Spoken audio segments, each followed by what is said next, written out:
Hai, jumpa kembali dengan SD Canisius Veritas Pondok.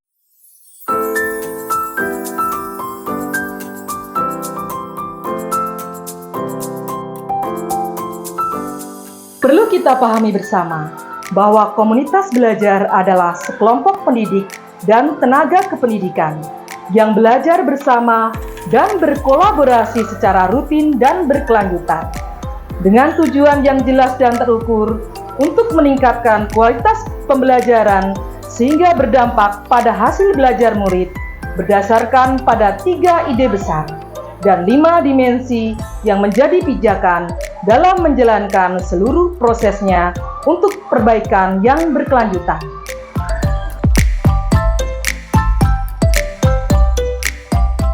Komunitas belajar dalam sekolah sangat penting, karena komunitas belajar menjadi wadah untuk merealisasikan terjadinya kolaborasi antar pendidik. Pendidik belajar bersama, tidak terisolasi. Pendidik bersepakat tentang standar umum seperti pembelajaran yang efektif, rubrik, indikator penilaian. Pendidik bersepakat bahwa pendidikan semua peserta didik adalah tanggung jawab kolektif.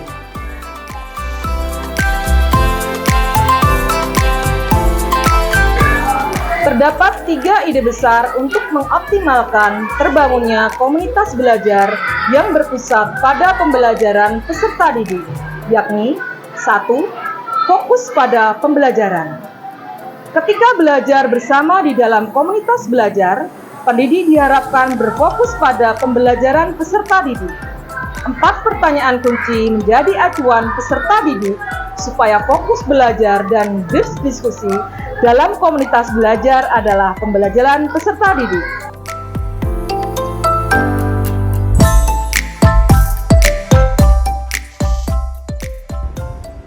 Dua, membudayakan kolaborasi dan tanggung jawab kolektif. Pendidik perlu membangun budaya kolaboratif untuk bekerja sama dan memikul tanggung jawab kolektif demi membantu peserta didik mengoptimalkan proses belajarnya. Kualitas belajar peserta didik yang optimal sulit tercapai jika pendidik bekerja secara individual atau terisolasi. Kolaborasi dilakukan, pendidik di satuan pendidikan diharapkan tidak hanya berhenti pada kegiatan berdiskusi dan berbagi praktik pengajaran, namun berlanjut sampai pelaksanaan kegiatan belajar mengajar di kelasnya masing-masing.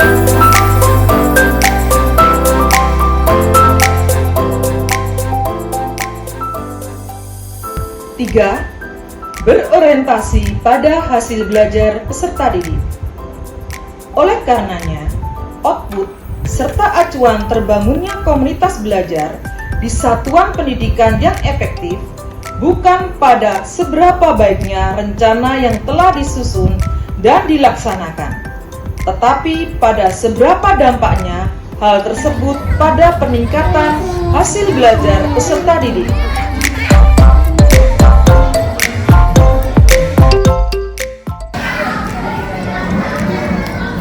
Dari hasil pengamatan proses pembelajaran yang sudah berlangsung selama ini, ternyata ada hal-hal yang masih perlu ditingkatkan. Ya, terutama dalam hal fokus siswa. Kita itu sekarang tuh berhadapan dengan generasi alpha yang mengalami sensory processing disorder seperti tak fokus, kecanduan gadget, kurang keterampilan sosialisasi.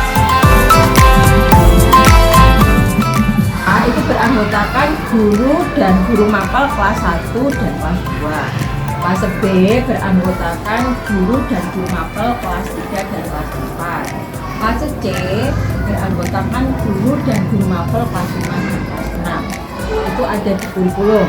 Nah, saya berharap melalui komunitas belajar ini Bapak Ibu bisa saling berkoordinasi dan berkomunikasi untuk membicarakan hal-hal penting apa saja yang sudah baik dan apa yang masih perlu ditingkatkan atau diperbaiki.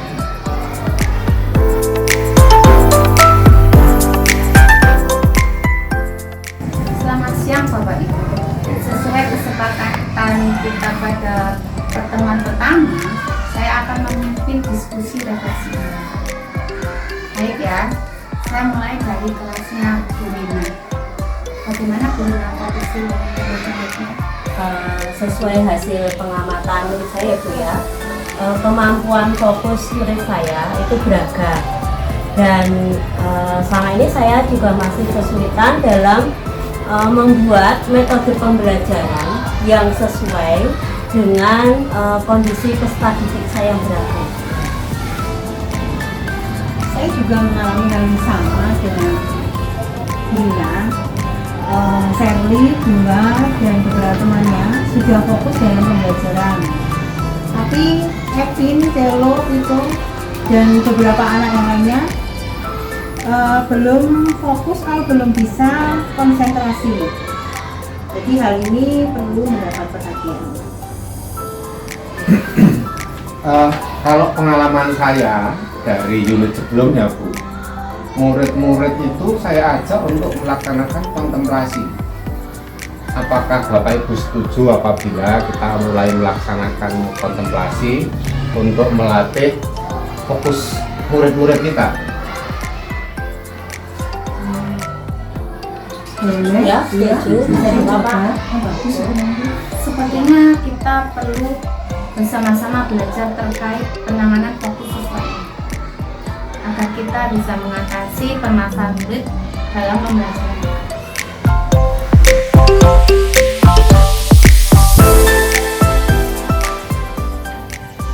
Bapak Ibu, setelah mengikuti refleksi dan perencanaan di masing-masing fase kemarin, saya rasa perlu dan guru dari sekolah lain yang menghadapi kurang fokusnya siswa dan kegiatan pembelajaran. Pada tahap ini, para guru mempersiapkan perencanaan pembelajaran yang sudah disiapkan di kelasnya masing-masing. Ketika berproses memfasilitasi pembelajaran murid, guru melakukan pengamatan melekat untuk mengetahui perkembangan focusing belajar murid.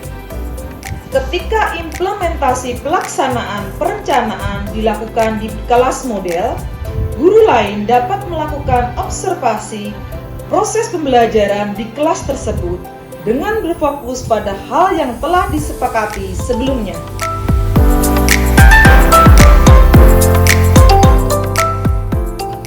Saya melihat ada perkembangan meskipun perbandingannya dengan awal dan akhir itu belum nampak signifikan.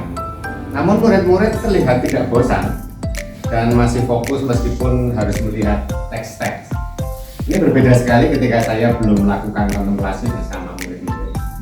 Hal yang sama terjadi juga di kelas saya. Murid-murid mempunyai kemampuan bertahan dan fokus yang jauh lebih baik. Mereka semangat sekali untuk mengajari teman-temannya, tidak mengganggu, sehingga murid yang mempunyai kemampuan lebih rendah merasa memperhatikan dan lebih termotivasi lagi, sehingga lebih ketika kelas yang menyenangkan.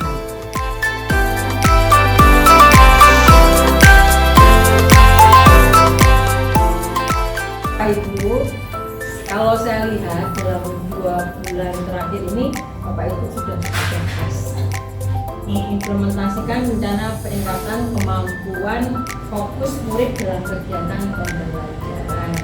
Namun saya butuh laporan secara langsung mengenai hasil implementasi yang telah Bapak Ibu lakukan bersama murid-murid di kelas masing-masing beserta tantangan yang Bapak Ibu. Silakan Bapak Ibu sampaikan kendalanya agar kita bisa bersama-sama mencari solusi.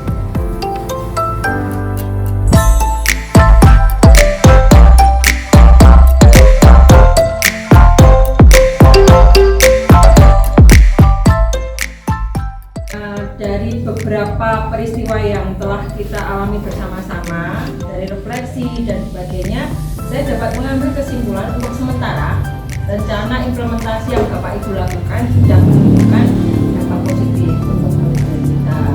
Terima kasih atas kolaborasi Bapak Ibu.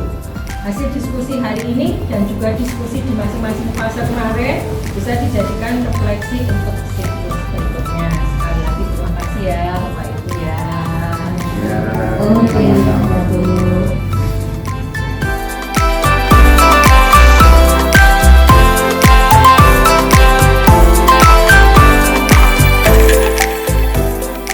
Mari kita optimalkan komunitas belajar di sekolah. Melalui komunitas belajar di sekolah menjadi wadah bagi pendidik dan tenaga pendidikan untuk berkolaborasi secara intensif dengan tujuan yang jelas dan terukur untuk meningkatkan kualitas pembelajaran dan akhirnya akan meningkatkan hasil belajar murid kita.